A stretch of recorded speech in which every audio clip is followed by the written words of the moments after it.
Hello, I'm Jennifer Witt, Director of ProjectManager.com.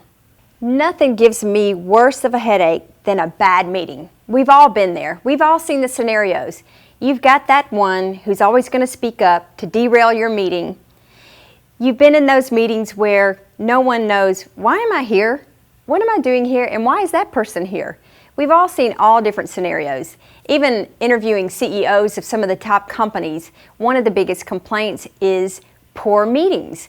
People not knowing why they're there and leaving without knowing why was I here and what's to be done next. So I've got 4 tips that are 4 key elements to running a meeting that a project manager can use that's simple. Remember, simplicity helps to go a long way. So for those of you who like methodology, consider this the PCFW method of running your meeting. So what does that stand for? Prepare, communicate, facilitate, and by all means, wrap it up. So let's talk about each of the 4 key elements. So number 1, in preparation, there's purpose. Preparing for the purpose of the meeting. Why are you having this meeting? Who needs to be there? Why do they need to be there? What do they need to prepare beforehand? What do you as the project manager need to prepare beforehand? So purpose.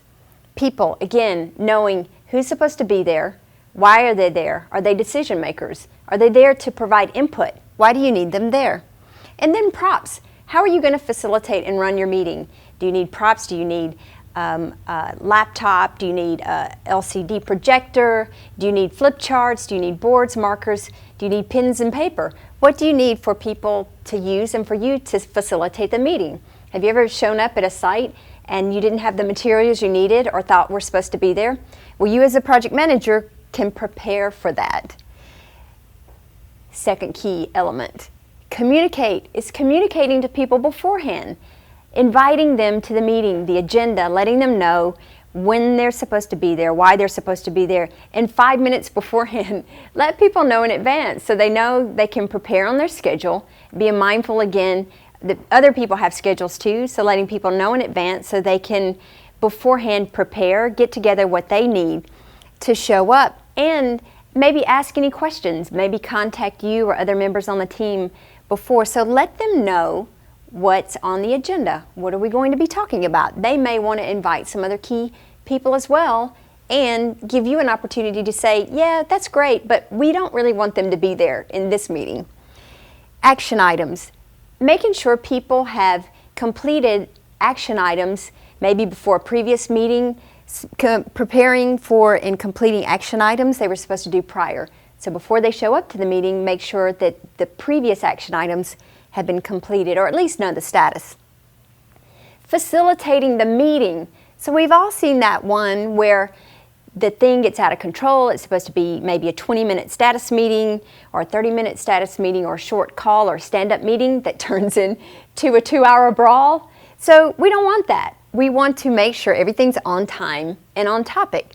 So on time is making sure that we really stick to the timeline of the meeting. So if you have different items on the agenda, knowing how long you're going to spend on that, and actually you as the project manager facilitating that you stay within that time.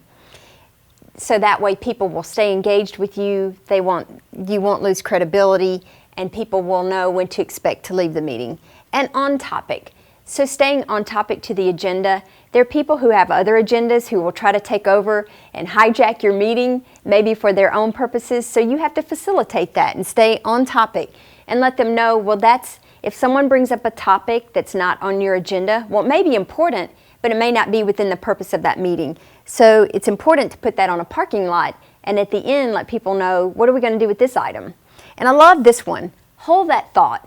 Because a lot of times people will maybe raise their hand or bring up a question on something that you're going to cover later in the meeting. So just politely say, I appreciate that, hold that thought. We're going to talk about that later. Then that way, that gives the person the comfort level to know, okay, that item's going to be handled in this meeting, but at least they'll know it's going to be handled later, and you can stay on time and on topic. And last but not least, wrap up. So we've all been in those meetings where they've gone too long, so everyone's just in a hurry to get out of there. So everyone leaves not knowing exactly what to do or what the next steps are. So the important item in this step is to wrap up with action items and next steps. So action items, what items are to be left done at the end, who's supposed to do it, when are they supposed to complete it, and then knowing next steps, letting people know when you will be meeting again or what decisions will have to be made. So these are the 4 key elements of the PCFW method and how to run your meetings more effectively. So maybe you won't leave with a headache and your team members won't either. So I hope you found these valuable, and if you need any additional tips, tools, or techniques maybe in running your meetings, come by and visit us at projectmanager.com.